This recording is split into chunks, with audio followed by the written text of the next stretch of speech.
Week 8 of the 2020 college football season is in the books. It's Monday, and you know what that means. It's time for another top 10, top 25 ranking video here on the channel. How did my top 10 do last week? Well, most of them won. A couple of them had a bye week. One of them lost, though, week 8, but it was week 1 for the Big Ten, and they didn't disappoint. One of them went down. One of my top 10 teams in the Big Ten went down, so there will be some changes. There will be some shakeups in the Uncle Lou top 10, top 25 this week. Let's get right to it. I'll tell y'all again, meet us at Kroger Field. Uncle Lou, meet us at Kroger Field. Yeah, good morning in that, though, but it's Uncle Lou here. Yeah, that's right, it's me, Uncle Lou, live for you on LouTube today. Thanks for watching. I really appreciate it also, and in addition to that as well. Subscribe to this channel if you're not already. Did you know I post college football videos almost every single day of the year? That's right, I do. And believe it or not, some of them, not all of them, some of them are even watchable. Let me know in the comments down below. Are these top 10 ranking videos watchable? I don't know. Let me know. Be sure and let me know down below where you disagree with my rankings, too. I'll do my best to explain why I have the teams ranked the way I do. I only discuss my top 10 because if I discuss the top 25, this video would be 3 hours long.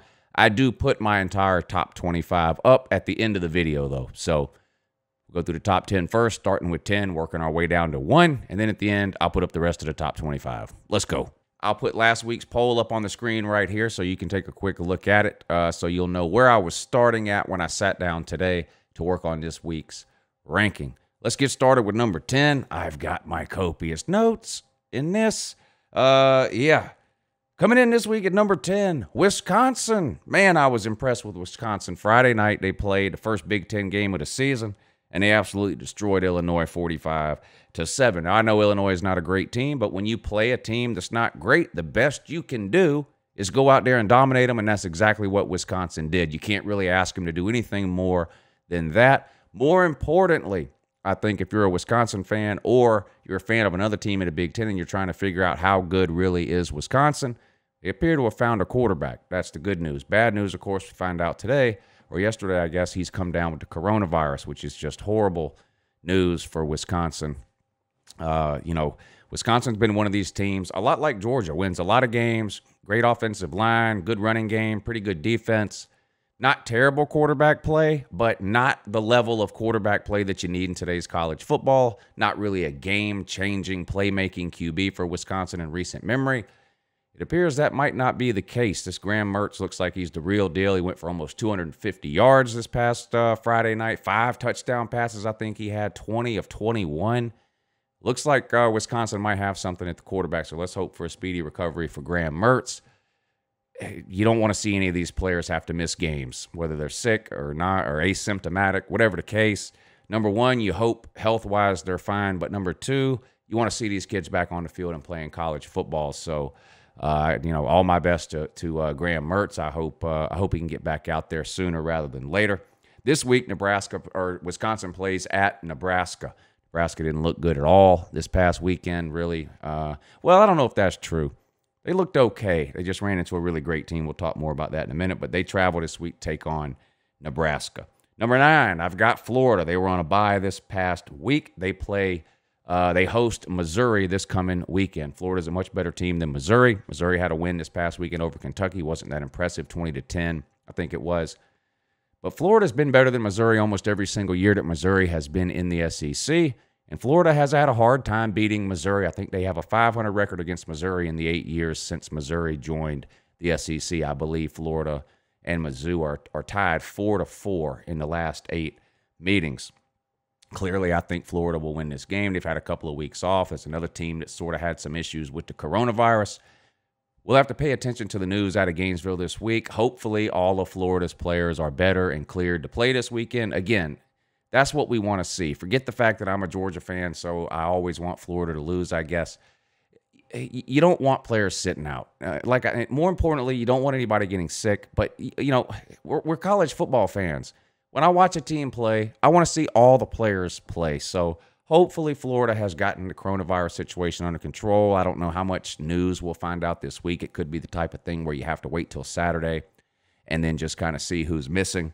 But that could be an interesting game this weekend. Like I said, Missouri has given Florida fits since joining the SEC. We'll see what happens this year, but I've got them at number 9 in this week's poll. Number 8, I kept Texas A&M there. They are another team that was on a bye this week. Of course, they beat Florida a few weeks back in sort of a back-and-forth game. They're sitting on the 1 loss. They host Arkansas this coming weekend. Arkansas, one of the biggest surprises in college football so far this year. They've been way better than what people thought they would be. They're still not a great team. I think some people need to pump the brakes on Arkansas a little bit. Expectations were so low that really anything close to resembling a decent football team is a surprise from Arkansas, and that's what we're seeing. They don't have a great record. They don't have a great offense. They don't have a great defense, but let's give credit where credit is due. Sam Pittman's got that team playing better than we've seen them play in the last 2 or 3 years, and it's not even close. Can they compete with Texas A&M? I don't think so. We'll see what Kellen Mond looks like. This guy has been up and down his entire college career. Some weeks Kellen Mond plays, he looks like one of the best quarterbacks in football. Other weeks he plays, he looks like he's never seen a football. Arkansas is going to have to count on that happening if they're going to have a chance to win this game, I think. Texas A&M, too much offense for Arkansas to keep up, but that's why they play the game. Anything can happen. Texas A&M hosts Arkansas. They come in at number 8. Number 7 in this week's poll, Oklahoma State. They beat Iowa State 24-21. That's a good win. Is it a great win? No. But let's think about Oklahoma State for a second. They've had some talented teams over the last 10 years or so under Gundy. But it just seems like every single year they lose 2 or 3 games like this Iowa State game. I'm not suggesting that them beating Iowa State means that now they're going to go undefeated and make the college football playoff, although that's clearly a possibility. They're the last remaining undefeated team in the Big 12. But if you're an Oklahoma State fan, you had to be worried about this game with Iowa State. You've just seen a lot of good Oklahoma State games lose these games in the past. They found a way to win this one instead of finding a way to lose it. I think you have to give them credit for that. Now, this week they play Texas. This is another dangerous game for Oklahoma State. Clearly, Oklahoma State has looked better than Texas this year. But Texas is talented enough, and Sam Ehlinger is a good enough of a QB that if he has a good week, Texas is capable of beating an Oklahoma State.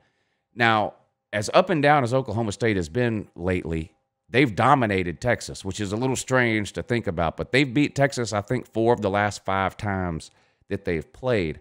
Oklahoma State needs to make it 5 out of 6 if they want to hang on to their playoff hopes, I think. We'll see if they can do it this weekend when they host the Longhorns. Number 6, I've got Cincinnati. I think Cincinnati might be one of the best group of 5 teams we've seen since the playoff era started. I know Central Florida in 17 was pretty good. Boise State's had some good teams. This Cincinnati team is the real deal. Am I suggesting that they could win a national title if they were, had to play a Power 5 schedule, or if they get into the playoffs, could they beat the playoff? I'm not suggesting any of that. If you haven't watched Cincinnati play, though, do yourself a favor and watch them. They absolutely obliterated a really good SMU team this week. I know some of you are going to laugh when you hear SMU, but the reality is SMU's a pretty good team. I mean, they were ranked in the top 20 for a reason. They were really good last year. They appeared to be really good again this year. Cincinnati just ran them off the field 42-13. This was never really a game. Cincinnati absolutely dominated them. And I might as well say now, for the 100 millionth, bazillionth, gazillionth time, somebody better go get Luke Fickell. If I'm a Tennessee fan, if I'm a South Carolina fan, if I'm an Auburn fan, I'm showing up at my administrator's office, banging on the door with a sign that says, "Hire Luke Fickell yesterday."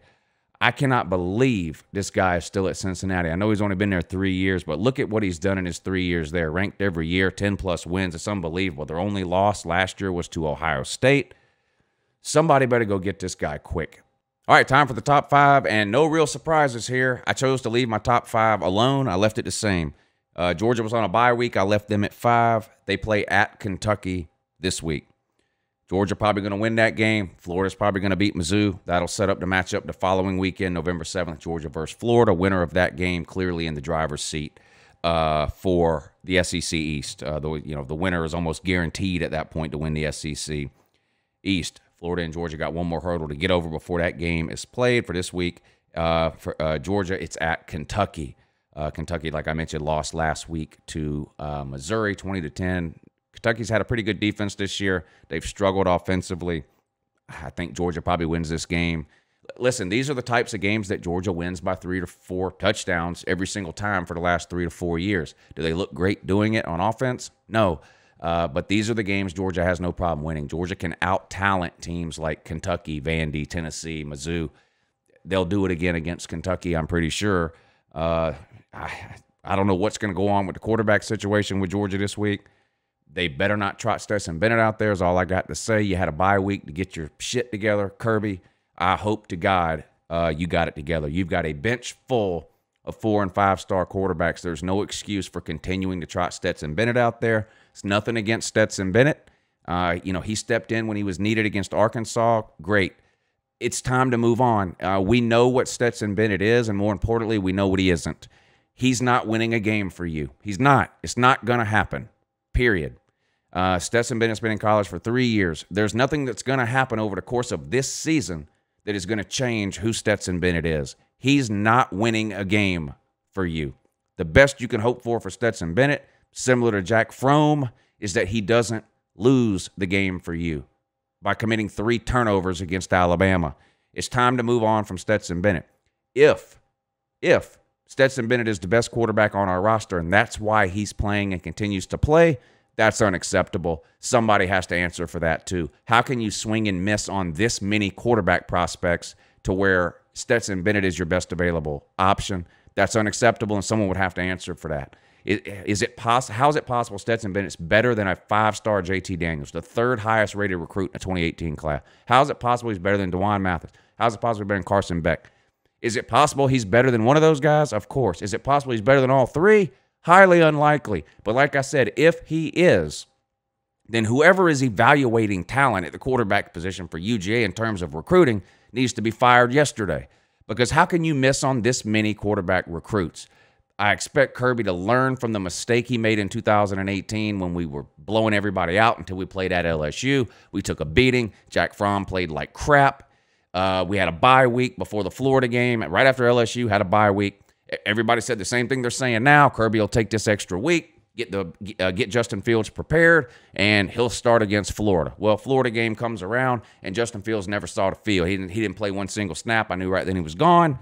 And the rest with Fromm is history. Thank you for winning 11 games of regular season for us, Fromm, but when we needed you to win a game, you couldn't do it, and neither can Stetson Bennett. I don't know how much longer Kirby Smart's going to continue to slap himself in his own face with these game-managing QBs before he wakes up and realizes that it's 2020 and dynamic offenses are winning big games. I hope it's now. I expect to see a different quarterback this week. Kirby, don't let me down. Number 4, Notre Dame absolutely waxed Pitt this week. 45-3. This was surprising, and Notre Dame needed this. Their offense has looked sluggish to bad the first 4 or 5 games of this season. Ian Book has not looked good at all, and he still didn't look great in this game, even though the offense put up 45 points. He barely completed 50% of his passes. But they get a big win on the road against Pitt. They got to play at Georgia Tech this week. Should be an easy win for Notre Dame. And then, of course, Clemson versus Notre Dame. November 7th, not this coming weekend, but the weekend after. There are some huge games November 7th, not this coming weekend, but the next weekend, Georgia, Florida, Clemson, Notre Dame being 2 of the biggest. But that's going to go, November 7th will go a long way to telling us how this college football season is going to shake out in terms of playoffs. But Notre Dame plays at Georgia Tech. I've got them at 4 again. 3, Ohio State. Ohio State looked absolutely amazing on offense. I'm not sold on their running game. Their running backs did not play well. And I had a lot of Ohio State fans tell me over the last couple of weeks that this is the best offensive line Ohio State's ever had. If that's true, then your 2 running backs are absolute doo-doo because the running game was pitiful outside of Justin Fields, and he had 15 carries in this game. I'm not sure Ryan Day and Ohio State want Justin Fields carrying the ball 15 times in a game. He should not be your leading rusher. Yeah, it's great to have him, and it's great to know that he has the ability to do that on a 3rd down here and there, a red zone situation here and there. I'm not sure you want Justin Fields running the ball 15 times a game over the course of the season, especially when your 2 backups are both true freshmen, I believe. You better figure out something with that run game, and the defense needs to shore up a little bit for Ohio State too. But a dominating win against Nebraska, 52-17. I think I said the wrong score a minute ago. 52-17. Nebraska played okay in this game. I don't know that they could play any better. Ohio State is just a whole lot better than Nebraska. Adrian Martinez, I thought, had a pretty good game. He completed a high percentage of his passes. Nebraska's defense just couldn't hold Ohio State's offense in check. But again, like I keep saying, elite offenses are going to score points even on elite defenses. So I'm not surprised Ohio State put up a ton of points against a Nebraska defense. Ohio State would put up a lot of points against almost any defense they played. And not just Ohio State, but any of these elite teams with great offenses, Alabama, Clemson, Ohio State. You guys know the routine by now with that. It's just how it goes. Football right now is in an offensive period. I know the old, defense wins championships. Not in 2020, it doesn't. Anybody with a set of eyes can figure that out. But Ohio State plays at Penn State this coming weekend. Would have been a great game. Still could be a great game, but Penn State probably the most disappointing team in the Big Ten week 1. If there was a surprise team in the Big Ten, of course, it was Rutgers getting a win over who they beat, Michigan State. Not that Michigan State is any good. They're not. But Rutgers hasn't won a Big Ten game since 2017. I had lost something like 30 straight Big Ten games, whatever it's been. That was they were the surprise on the positive side. Surprise on the negative side's got to be Penn State.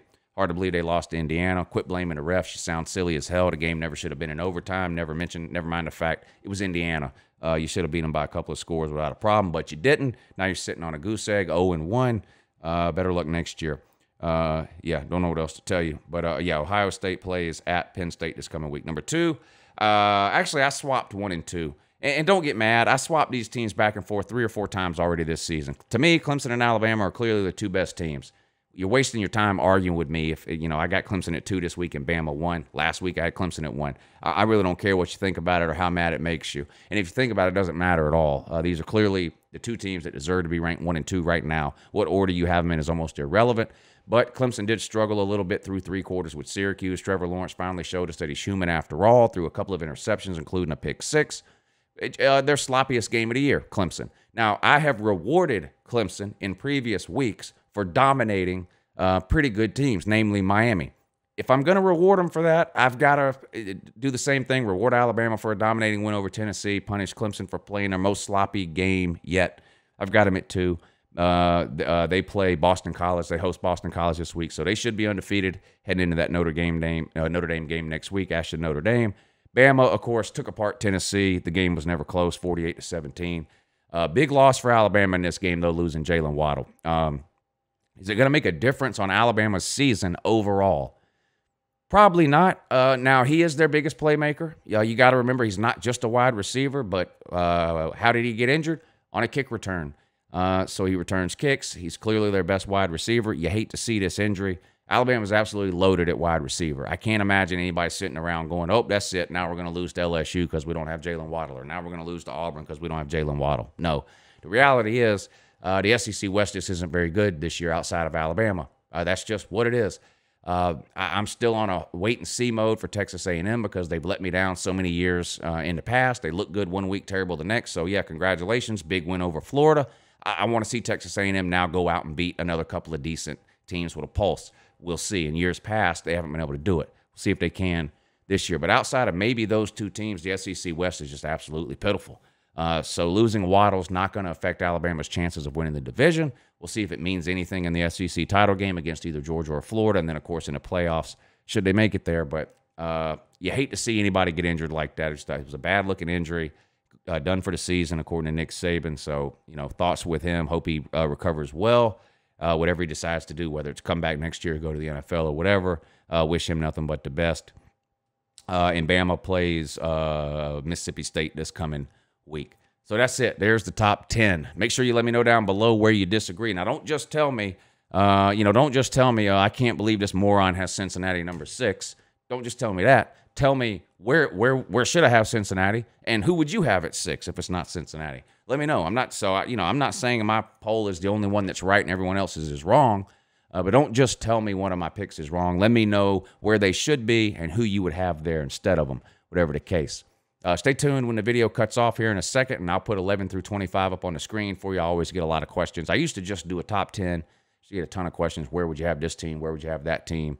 I know they're not top 10. Would they be 13? Would they be 15? Whatever. So I'll list 11 through 25 at the end of this video like I've been doing the last few weeks. All right, I appreciate you guys tuning in. Congratulations to everybody's team that won this past weekend. Better luck next time to those of you that lost. And here's to another amazing week of college football in 2020. You guys have a good morning.